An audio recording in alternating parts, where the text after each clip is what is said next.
Follow this guide to successfully add a new user with specified roles and access rights on the CRM, ensuring proper user management for your organization. Navigate to dspeedup.in.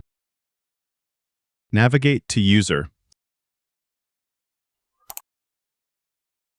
Click on Add User Roles. Fill in the required details. Enter email for user. Enter phone number. Click on Access Set and select the access for the user. Click on Save.